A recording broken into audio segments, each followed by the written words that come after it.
বামন অবতারের কাহিনী। শ্রী ভগবানের মৎস্য, কচ্ছপ, বরাহ, নৃসিংহ অবতারের পরই পঞ্চম অবতার হচ্ছে বটু বামন অবতার। বটু অর্থ ব্রাহ্মণ। পঞ্চম অবতারে তিনি মনুষ্যরূপ ধারণ করেছেন। তিনি ভাদ্র মাসের শুক্লপক্ষের দ্বাদশী তিথিতে অদিতির গর্ভে আবির্ভূত হয়েছিলেন। অদিতি যখন দেখলেন যে ভগবান তার যোগমায়া দ্বারা চিন্ময় শরীর ধারণ করে তার গর্ভ থেকে আবির্ভূত হয়েছেন, তখন তিনি অত্যন্ত বিস্মিত ও আনন্দিত হয়েছিলেন। প্রজাপতি কশ্যপ অর্থাৎ অদিতির স্বামী তাকে দেখে বিস্ময়ে এবং আনন্দে জয়ধ্বনি দিয়েছিলেন। ভগবান বামনদেব অলঙ্কার এবং অস্ত্রসহ আদি রূপে আবির্ভূত হন। তারপর তার পিতামাতা যথাসময়ে এক নটের মতো ব্রাহ্মণ দেখতে পান। পিতামাতার সমক্ষেই নটের মতো ব্রাহ্মণ হন। ব্রাহ্মণ হওয়ার পর অর্থাৎ উপনয়নের পর মহর্ষিরা দেখে ভীষণ আনন্দিত হয়েছিলেন। মহর্ষিরা প্রজাপতি কশ্যপকে অগ্রবর্তী করে বামন ব্রাহ্মণের জাতকর্ম সম্পাদন করেছিলেন। উপনয়নের কর্ম সম্পাদনের পর মায়ের কাছে প্রথম ভিক্ষা নিতে হয়। সাক্ষাৎ ভগবতী জগন্মাতা ভবানী দেবী তাকে প্রথম ভিক্ষা প্রদান করেন। বামন ব্রাহ্মণকে ব্রহ্মা দেন কমণ্ডলু, সরস্বতী দেন রুদ্রাক্ষের মালা।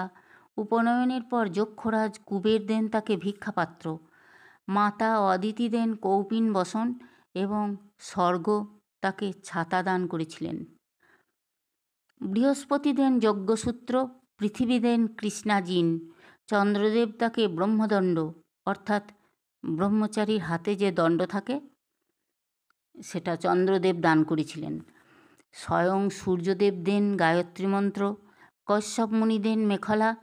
এইভাবে সকলের দ্বারা সমাদৃত হয়ে শ্রেষ্ঠ ব্রহ্মচারী ভগবান বামনদেব তার ব্রহ্মজ্যোতি প্রদর্শন করেছিলেন।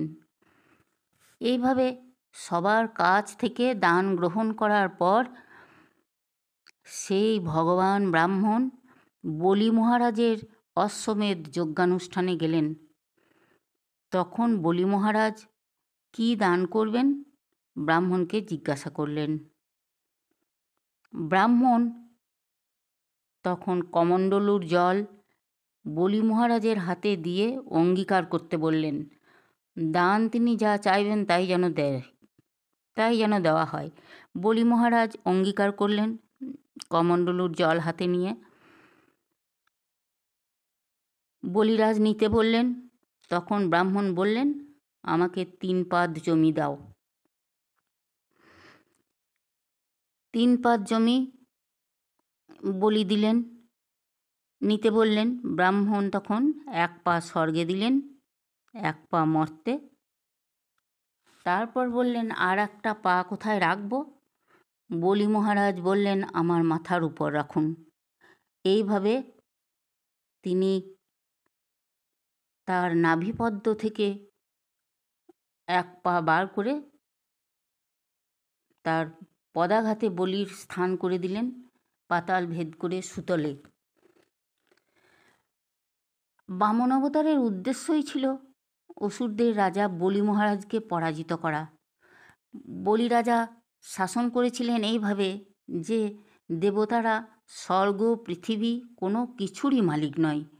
তাই ভগবান বিষ্ণু বলি রাজাকে পরাজিত করতে এবং পৃথিবীতে ভারসাম্য ফিরিয়ে আনতে তার পঞ্চম অবতার বামন রূপ ধারণ করেছিলেন। ছলয়সি বিক্রমণে বলি মদভূত বামন, পদনখনি রজনী তজন পাবন, কেশবধৃত বামন রূপ, জয় জগদীশ হরে, জয় জগদীশ হরে, জয় জগদীশ হরে।